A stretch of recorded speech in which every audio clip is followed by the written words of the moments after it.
നല്ല അടിപൊളി ബീഫ് കറി എന്നൊക്കെ പറഞ്ഞു കഴിഞ്ഞാൽ എല്ലാവർക്കും ഒരു പ്രത്യേക വികാരം തന്നെയാണ്. എസ്പെഷ്യലി മലയാളികൾക്ക് ഈ ഒരു ബീഫും കുറച്ച് പൊറോട്ടയോടൊക്കെ ചേർത്ത് കുതിർത്തങ്ങോട്ട് കഴിച്ചു കഴിഞ്ഞാൽ എന്താ ഒരു ടേസ്റ്റ്.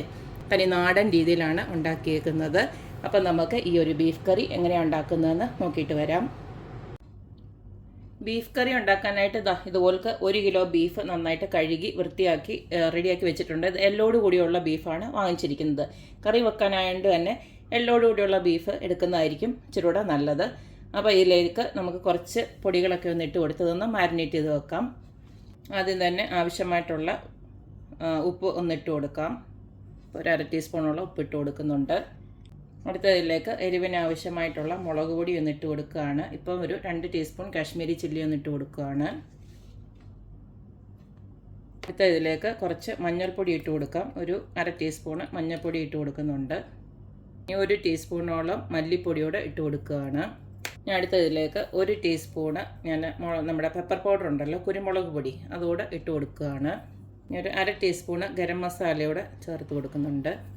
ഇതിലേക്ക് നമുക്ക് ഒരു 2 ടീസ്പൂണ് ഇഞ്ചി വെളുത്തുള്ളി ചതച്ചതോടെ ഇട്ട് കൊടുക്കുകയാണ്. രണ്ടുകൂടെ ചേർത്ത് ചതച്ചതാണ്. ഇതിലേക്ക് 1 ടേബിൾ സ്പൂണ് വിനാഗിരിയൂടെ ചേർത്ത്, വിനാഗിരിക്ക് പകരം നിങ്ങൾക്ക് വേണമെങ്കിൽ ലെമൺ ജ്യൂസ് ഉപയോഗിക്കാം. ഇതുകൂടെ ചേർത്തിട്ട് നമുക്ക് നന്നായിട്ടൊന്ന് ഇളക്കി വെക്കാം. ഇതിനെ ഒരു മണിക്കൂർ ഇതൊന്ന് റെസ്റ്റ് ചെയ്യാൻ വെക്കുക. അതിന് ശേഷം നമുക്ക് ഇത് കറി ഉണ്ടാക്കാൻ തുടങ്ങാം. ബീഫ് മാരിനേറ്റ് ചെയ്യാൻ വെച്ച സമയം കൊണ്ട് നമുക്ക് കുറച്ച് പണിയുണ്ട്. അതായത് കുറച്ച് കൊച്ചുള്ളി ഒന്ന് റെഡിയാക്കി വെക്കുക. ഇതിപ്പോൾ ഒരു 19 കൊച്ചുള്ളിയോളം ഉണ്ട്. കാരണം കൊച്ചുള്ളി ഇടുന്നതാണ് നമ്മുടെ ബീഫ് കറിക്ക് ടേസ്റ്റ് നൽകുന്നത്. മാത്രമല്ല നമ്മൾ ഈ സവാള ഇടുമ്പോൾ നമ്മുടെ ബീഫ് കറി ഒരു മധുരമായിരിക്കും. അതിനെക്കാട്ടി നല്ലത് കൊച്ചുള്ളി അവൈലബിൾ ആയിട്ടുണ്ടെങ്കിൽ അത് തന്നെ എടുക്കുന്നതാണ് നല്ലത്. പിന്നെ നമുക്ക് അടുത്തത് വേണ്ടത് ഇതുപോലക്ക് തേങ്ങാക്കൊത്ത് റെഡിയാക്കി വെച്ചിട്ടുണ്ട്. തേങ്ങാക്കൊത്തിൻ്റെ അളവൊന്നും ഞാൻ പറയുന്നില്ല, അത് നിങ്ങളുടെ ഇഷ്ടാനുസരണം എടുത്തോളൂ. ഇനി തേങ്ങാക്കൊത്ത് ഇഷ്ടമില്ലാത്തവർക്ക് അതിട്ടില്ലെങ്കിലും കുഴപ്പമൊന്നുമില്ല. പിന്നെ ഒരു നല്ലൊരു ടേബിൾ സ്പൂണോളം ഇഞ്ചി വെളുത്തുള്ളി നമ്മൾ ഓൾറെഡി മറ്റിനകത്തും ഇട്ടിട്ടുണ്ട്. മാരിനേറ്റ് ചെയ്തതിനകത്തും നമ്മൾ ഇഞ്ചി വെളുത്തുള്ളിയൊക്കെ ഇട്ടിട്ടുണ്ട്. അപ്പോൾ അതിൻ്റെ ബാക്കി ഞാൻ ഇത്രയും എടുത്ത് വെച്ചിട്ടുണ്ട്. പിന്നെ ഒരു 5-6 പച്ചമുളക്. ഇതിപ്പോൾ എരിവുള്ള പച്ചമുളകാണ്. പച്ചമുളക് എരിവില്ലാത്തതും വേണമെങ്കിൽ യൂസ് ചെയ്യാം, കുഴപ്പമൊന്നുമില്ല. പിന്നെ കുറച്ച് കറിവേപ്പില. ഇത് ഇത്രയും റെഡിയാക്കി വെക്കണം. ബീഫ് മാരിനേറ്റ് ചെയ്യാൻ വെച്ചിട്ട് ഇപ്പോൾ ഏകദേശം 1 മണിക്കൂറോളം ആയിട്ടുണ്ട്. ഞാനിതൊരു കുക്കറിനകത്തോട്ട് ഇട്ട് കൊടുക്കുകയാണ്. കുക്കറിനകത്ത് ഇട്ട് കൊടുത്തതിന് ശേഷം ഇതിനകത്ത് പ്രത്യേകിച്ച് വെള്ളമൊന്നും ഒഴിച്ച് കൊടുക്കുകയൊന്നും വേണ്ട, അല്ലാതെ തന്നെ ഇതിനകത്തുനിന്ന് വെള്ളം ഇറങ്ങിക്കോളും. ഇത് നമുക്ക് ഒരു 4 വിസിൽ, അതായത് നിങ്ങളുടെ ബീഫിൻ്റെ വേവ് അനുസരിച്ചിട്ട് വേണം വേവിക്കാനായിട്ട്. ഇതിലേക്ക് ഞാൻ ഒരു 2 ചെറിയ കഷ്ണം പട്ടയും അതുപോലെ തന്നെ കുറച്ച് നമ്മുടെ ഏലക്കയും ഗ്രാമ്പും കൂടെ ഒന്ന് ഇട്ട് കൊടുക്കുകയാണ്. ഇതെല്ലാം ഇട്ടതിന് ശേഷം അടച്ചു വെച്ച് ഒരു 4 വിസിൽ വരെ വേവിച്ചെടുക്കാം.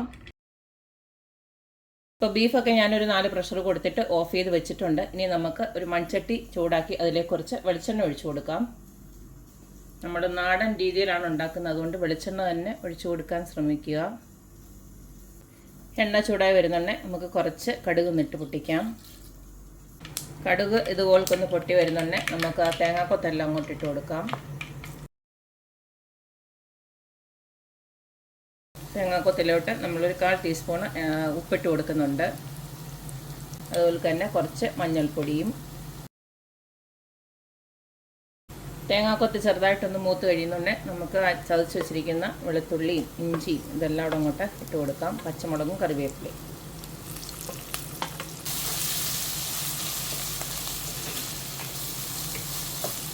ഇപ്പം നമ്മളിട്ട് കൊടുത്തതെല്ലാം നല്ലതായിട്ട് വാടി വന്നിട്ടുണ്ട്. ഇനി നമുക്ക് ചെറിയ ഉള്ളിയുടെ ഇട്ട് കൊടുക്കാം. ഉള്ളിയൊക്കെ നന്നായിട്ട് ഇതുപോലത്തെ വാടി വന്നിട്ടുണ്ട്. നമുക്കിനി കുറച്ച് പൊടികളൂടെ ഇതിനകത്തോട്ട് ഇട്ട് കൊടുക്കാം. കാരണം ഈ ഉള്ളിക്കൊക്കെ വേണ്ടിയിട്ടുള്ളത് നമ്മൾ ബീഫിനുള്ളത് ഓൾറെഡി ഇട്ട് കൊടുത്തിട്ടുണ്ട്. ഇനി ഇതിന് വേണ്ടിയിട്ട് ഇതുപോലത്തെ ഞാൻ ചെറിയ തീയൊക്കെ ഒന്ന് നന്നായിട്ട് കുറച്ച് വെച്ചതിന് ശേഷം നടുക്കോട്ട് ഞാൻ കുറച്ച് പൊടികളോടെ ഇട്ട് കൊടുക്കുകയാണ്. 1/2 ടീസ്പൂണോളം മല്ലിപ്പൊടി ഇട്ട് കൊടുക്കുകയാണ്. അതുപോലെ തന്നെ 1 ടീസ്പൂണോളം കാശ്മീരി ചില്ലി. ഞാൻ മുളക് പൊടി വേറെ ഒന്നും ഇട്ട് കൊടുക്കുന്നില്ല, കുരുമുളക് പൊടിയൊക്കെ നമ്മൾ ഓൾറെഡി ഇട്ട് കൊടുത്തിട്ടുണ്ട്. ഇനി ഇതിലേക്ക് ഞാൻ ചേർത്ത് കൊടുക്കുന്നത് ഒരു പൊടിക്ക് കായപ്പൊടിയാണ് ചേർക്കുന്നത്, കുറച്ച് മതി. അതുപോലെ തന്നെ ഒരു പൊടിയോളം നമ്മുടെ ഉലുവ വറുത്ത് പൊടിച്ചോടെ ചേർക്കുകയാണ്. അപ്പം നിങ്ങൾക്കൊരു ചോദ്യം ഉണ്ടാവും, ഇതൊക്കെ ചേർത്ത് കഴിഞ്ഞാൽ ചവ വരത്തില്ലേന്ന്. ഇല്ല, നല്ലൊരു ടേസ്റ്റാണ് നമുക്ക് നമ്മുടെ ഈ ഒരു ബീഫ് കറിക്ക്. ഇതൊക്കെ ഒന്ന് ഇട്ട് കൊടുക്കുന്നുണ്ടേ, ഒരുപാട് ചേർക്കരുത്, പൊടിക്ക് മതി. അതാ പൊടിയിട്ടതൊക്കെ നന്നായിട്ട് മൂത്ത് വന്നിട്ടുണ്ട്. ഇനി നമുക്ക് വേവിച്ച് വെച്ചിരിക്കുന്ന ബീഫ് കൂടെ ഇതിനകത്തോട്ട് ഇട്ട് കൊടുക്കാം. ബീഫൊക്കെ നന്നായിട്ട് വെന്തിട്ടുണ്ട്.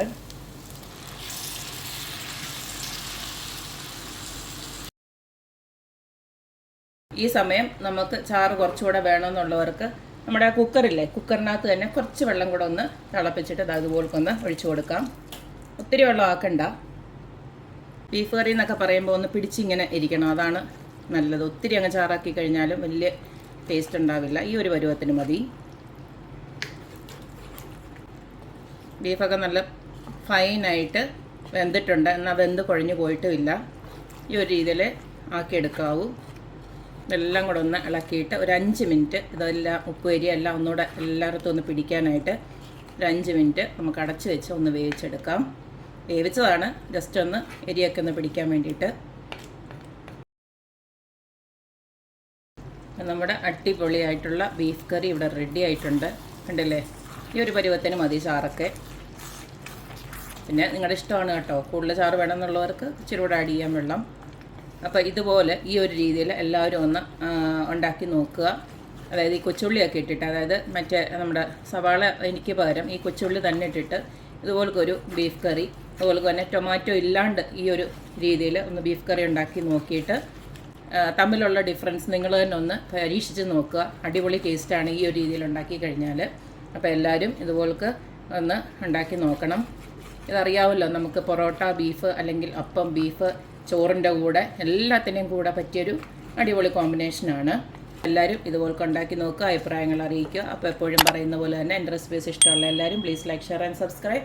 അപ്പോൾ ഇനി ഒരു അടിപൊളി വീഡിയോ ആയിട്ട് വരുന്നവരേക്കും ബൈ.